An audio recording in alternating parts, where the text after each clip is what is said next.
From politics to entertainment, we've brought together a few of our favorite guests to give us their take on some hot topics.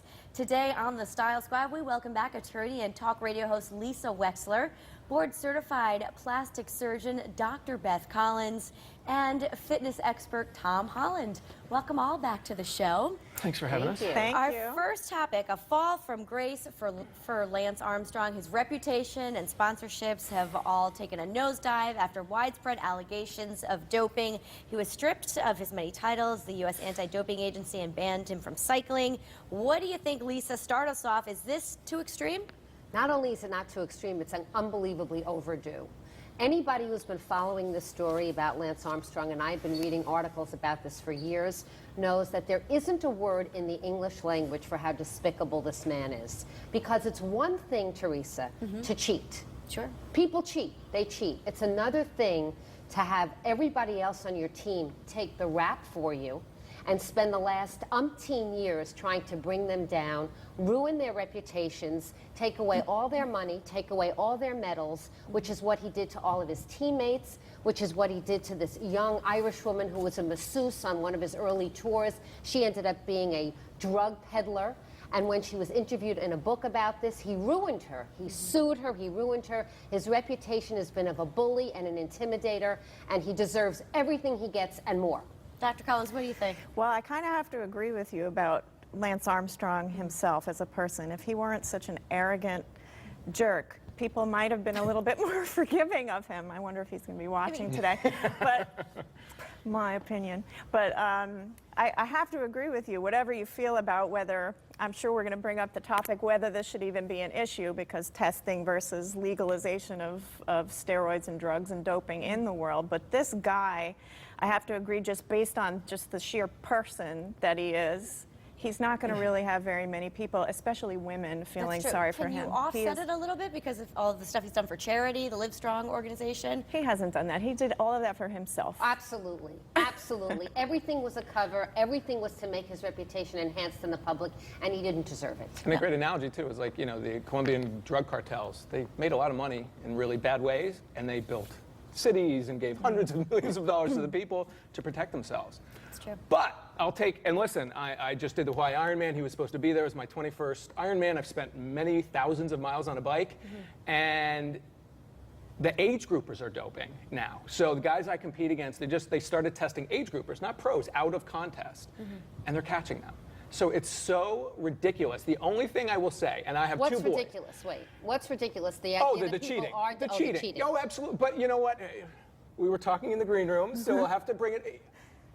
Drugs will always be, when there's money involved, every professional sport. What has driven me crazy, I'm an exercise physiologist, and I've spent thousands of hours on a bike and running. And people who think he wasn't cheating, he was cheating. Of course he was cheating. He's not cheating. Superman, okay?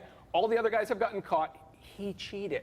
Enough. Yeah. And I have two boys. And you know what's so sad is he spent thousands of hours on a bike. He dieted like, and it's gone. Yes, it is. It's gone. And you'll Does he never deserve know. that?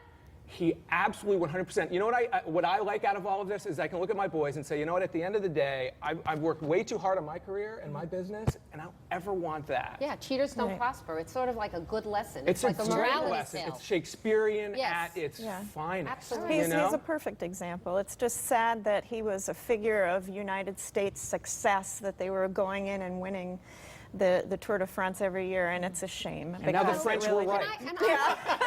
That's what really bothers me. You know what, there's more to it, because Floyd Landis, who was his original teammate, disclosed all of this years ago, and Lance Armstrong went on a campaign to make this guy a real villain for bikers. I mean, not just an average guy.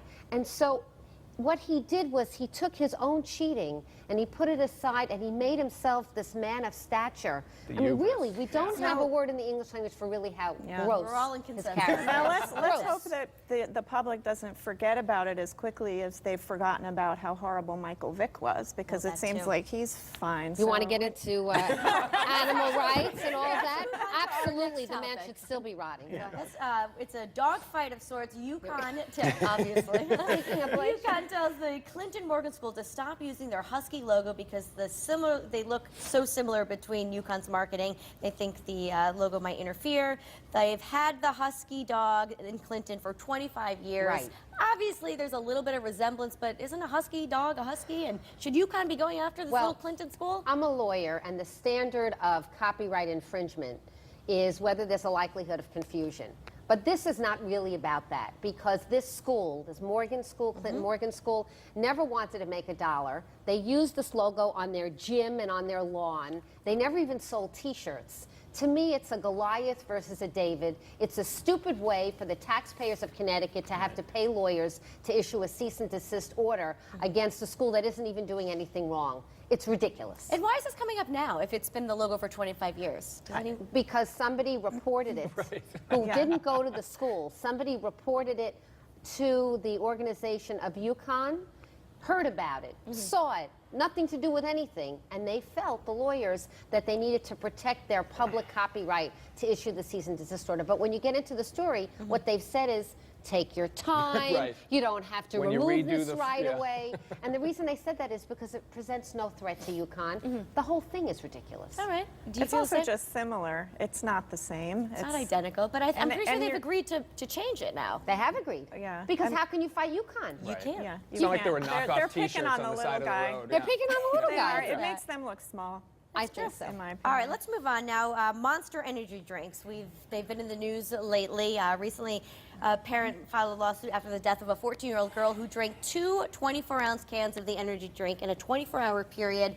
An autopsy found she died of cardiac arrhythmia due to caffeine toxicity. She also had an inherited disorder of weakened blood vessels. All right, that's what we're looking at here. We have one here.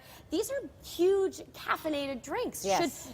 Doctor, should little ones be drinking this in the first place, a 14-year-old? I probably wouldn't let my 14-year-old drink that because it's apparently about 14 times the amount cup of of caffeine in a coffee, cup right. of coffee. But you know, you're never going to be in control of everything that your children are putting in their mouths. Should there be warnings on it? Probably. If there's that high a dose of caffeine that somebody could actually have a fatal arrhythmia from it, it should go on there.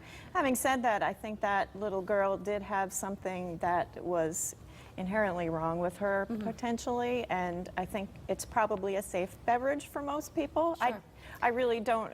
I don't think anybody really knows what the complete dangers, right? Well, exactly. yeah, But the warning should be on there that that's happened now at Yeah. this point. Well, to me, the issue, when you step back, and I've had 2 teenagers, in fact, one is still a teenager, and the issue is that all of us are exposed to substances, cigarettes, alcohol, highly caffeinated drinks, whatever it is, weed, even though it's technically not legal, it's becoming legal, that are bad for you. And we have a responsibility as parents to educate our children and ourselves about every single thing that goes into our body, including too much sugar, too much soda, too much anything. Having said that, this is an issue of fact. That warning that I just read before this is very small. It says no more than 3 drinks a day. I mean, it's a and little misleading. It's very But they're- misleading. Tom, they're very popular in the workout world, though. Are they not? absolutely. Energy drinks? I said I used to mix that with, my coffee in the morning. To have coffee with your coffee. It does give you a Coffee with your boost coffee. as an adult, and you need the extra kick. Is You there know, much a problem? someone died, so it's a very Right. sad story. So you have to start there, but it's the personal responsibility. Yes, thing, it you is. know, and I it's mean- just where it was a slippery slope, and where do you stop? Are you know? going to stop everybody from having an espresso? Or are you going to? It's a true topic. It's You're called right. Monster. That for a reason. All right, guys, we're out of time. Thank you so much for being Thank here. you. Thank you. Thank you for discussing the topics, and we'll do it again. Sure. All right, up next, we're heading into the kitchen with Fine Cooking Magazine. Don't go anywhere. We'll be right back.